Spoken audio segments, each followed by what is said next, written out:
Hello, Alessandrina here, and today I would like to share with you some perspectives about a really important topic and also a sensitive one as it relates to the process of healing our bodies, our minds, our emotions, our thoughts, our energies, and as it relates to the subconscious mind. So oftentimes when people begin a journey of healing, again, whether it's their bodies, their minds, their emotions, their thoughts, their energies, there's a part of the process, of course, is to focus on feeling good and reinforcing activities and emotions and nutrition and all the things that are going to support vitality, optimal energy, optimal health. And that's truly wonderful when we focus consciously and positively on generating this state of well-being, of integrated comprehensive wellness. It's going to have tremendous benefits. So all of these efforts, all of the ways in which you can do that in your life, again, at the level of your mind, emotions, of your physical body, of your spiritual body, and of your energy, is going to support you tremendously. Another aspect that is often not talked about and that actually has the most influence is the process of actually uncovering, exploring, and resolving what hasn't been understood, what hasn't been uncovered, what hasn't surfaced, that is creating an influence on our process of incongruence, of misalignment, of non-integration at the level of our subconscious mind. So we have a conscious mind and a subconscious mind. And fortunately or unfortunately, our subconscious mind is always going to have the strongest influence and to be the greater determinant of how we actually physically, mentally, emotionally, spiritually, and energetically, how we experience ourselves. And so until we can understand the subconscious influences, which of course is complicated and complex, and also not something that can be achieved through the mind. So our mind cannot actually understand completely and grasp fully what might be going on at the level of the subconscious mind. It's not essentially, let's say, logical or rational. When we talk about the subconscious mind, whatever has been stored there, whatever beliefs, whatever fears, whatever perspectives are generating different thoughts, emotions, energetic dynamics in the body, biological, interactive processes and dynamics within our system. We're not always aware of that, and that's the challenge. The challenge is that we don't know what we don't know, and these unknown things that we're not aware of have great influence. The 5%, you may have seen the iceberg of Freud, and the iceberg of Sigmund Freud is 5% above the water and 95% underneath the water. And so a lot of what we experience on a day-to-day basis in our lives is actually the 95%. So the way that we think, the way that we feel, our energy state, our physical state, a lot of it comes from things that are as of yet unresolved in our subconscious, past recordings, past ways of behaving that are still having an influence on our system and of course on our body. So for instance, if right now you're on a healing journey and you're finding that you're doing all the right things, all the supportive things at the level of again, activities, nutrition, positive thoughts, positive energy, positive emotions, and still you find that there's not a, let's say, a fundamental shift that helps you to really attain the state of health and well-being that you want to attain. The reason for that lies in the subconscious mind. So we can be wanting to heal. We can be very motivated to heal, sometimes from fear of being sick, from fear of death, from fear of the unknown, and from fear of pain.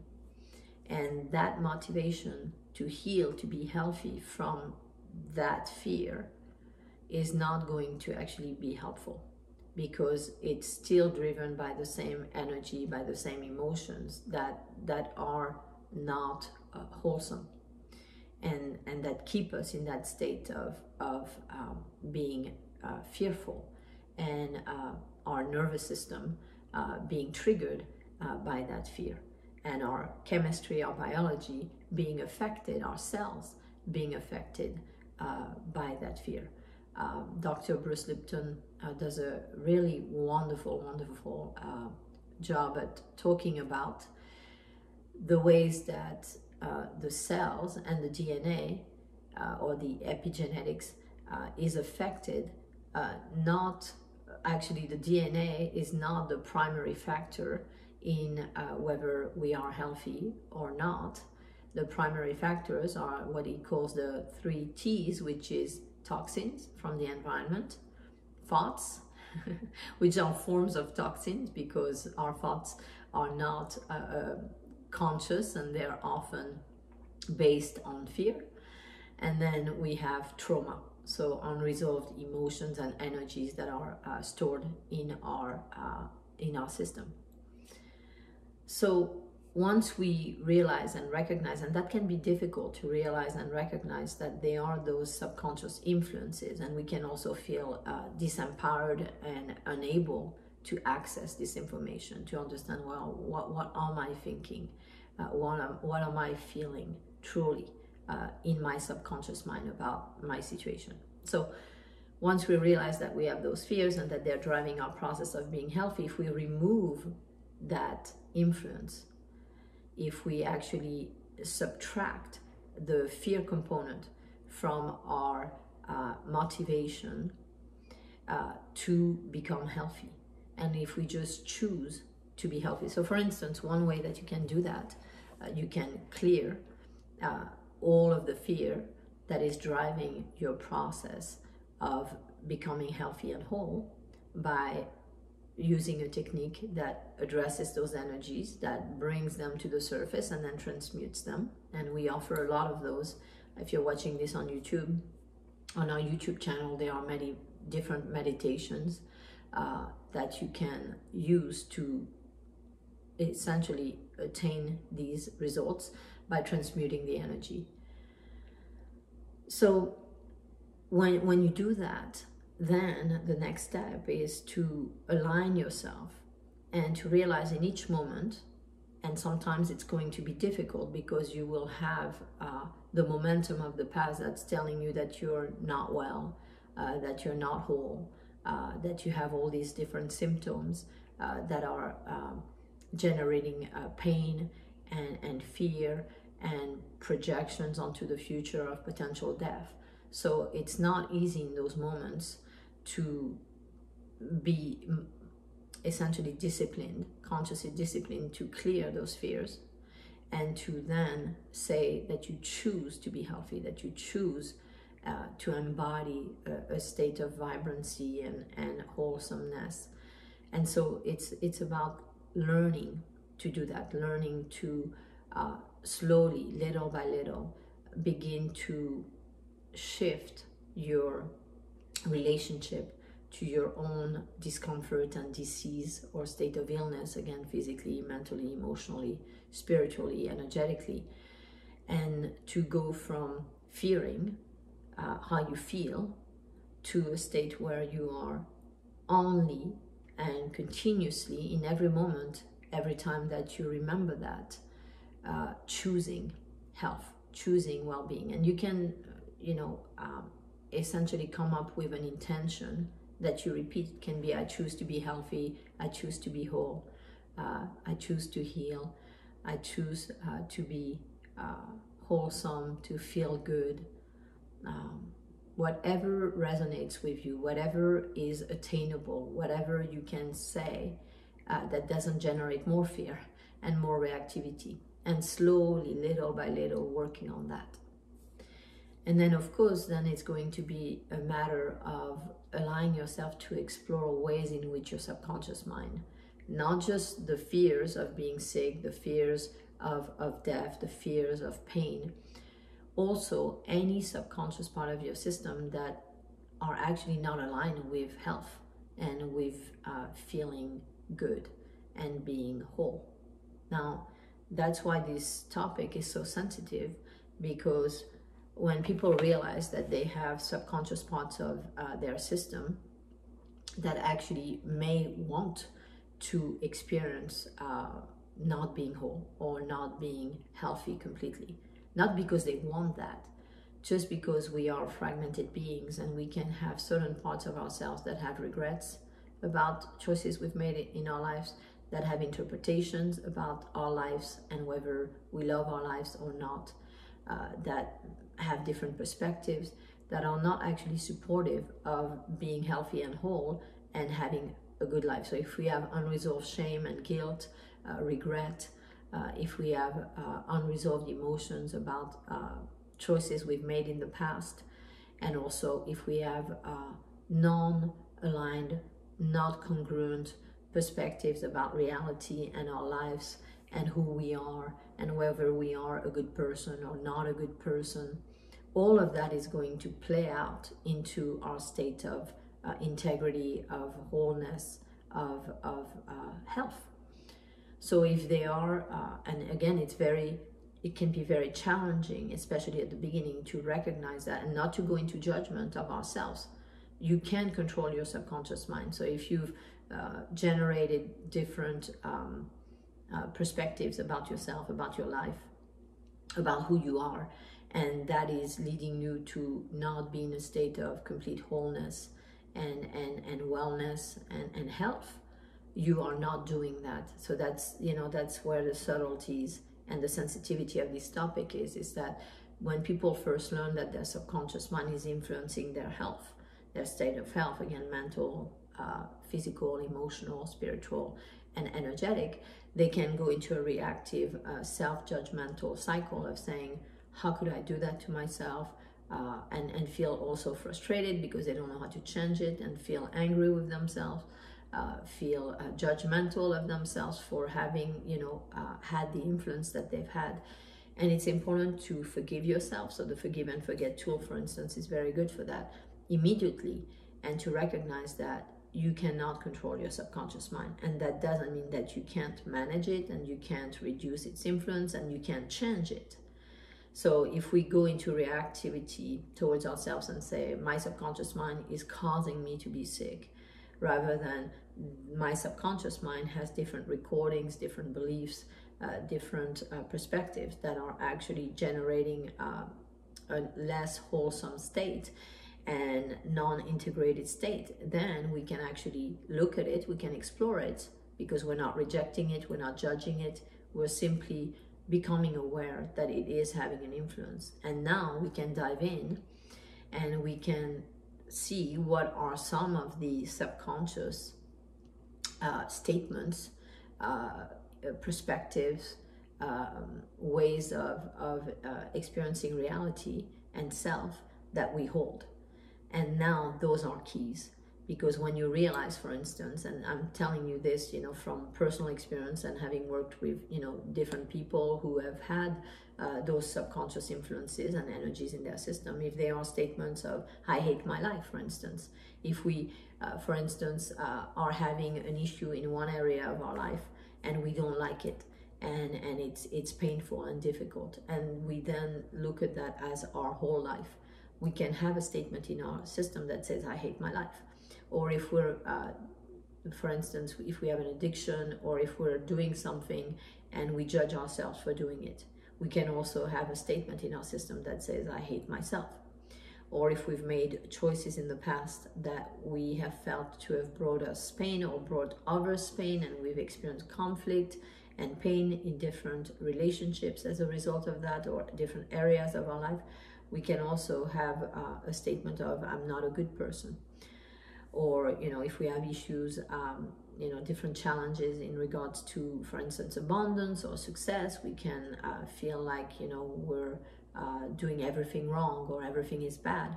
And all of that is going to have an influence on how we experience ourselves and our state of wholeness and health. And until we can look at that, and oftentimes for most people that's not even possible, they require someone who understands the subconscious mind, who has the capacity to read those energies, to hear those statements, right? The more quiet we become, by the way, that's why meditation is wonderful.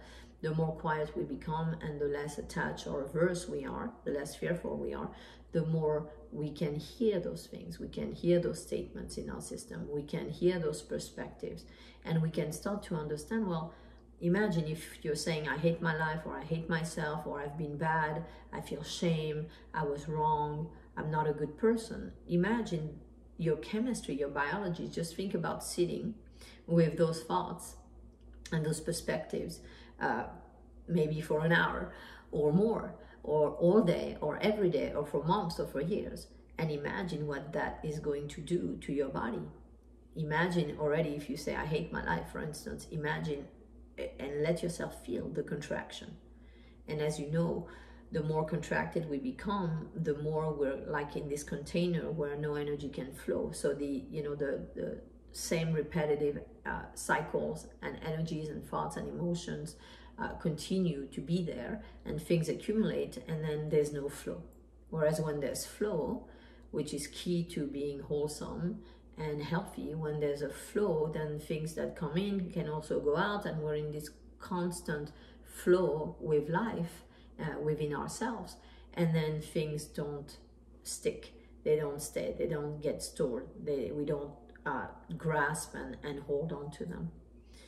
So again, I know this is a sensitive topic, I know this is a complex topic, and I wanted to share this video today with you so that you have another piece of the puzzle on your healing journey. Again, however you are healing, however you are approaching your healing, if you remember that there are those subconscious influences, and they play 95%, they have 95% of influence in your process. If you realize that, and you open yourself to that, and you explore that without fear, without reactivity, without judgment, just simply opening yourself up to that reality, and then exploring it and trying to understand the implications of that, what it means, how it's playing out, and then really observing with the different thoughts that you have, what happens when you have those thoughts, what kind of environment in your body, in your mind, in your emotions is generated as a result of that. And when you start to pay attention to that, you're going to start to see that it does have a significant influence on the way that you feel and the way that you experience yourself, and of course, therefore, on your body. And then you can start to change that. So if we block that influence, if we reject it, if we're afraid of it, if we don't allow ourselves to explore it, then we cannot get the keys, the solutions, the true solutions to resolve our health challenges or any other challenges that we may be going through in our lives. I hope this is helpful, and I hope that you can integrate these perspectives, and that you can find a great benefit in integrating them and using practices that will release those different non-aligned, non-optimal perspectives and beliefs, so that you can continue to live in a state of joy, in a state of free will choice, in a state where you're continuously letting go of what doesn't serve you, and really focusing and choosing in the present moment what will serve you. Sending you much love.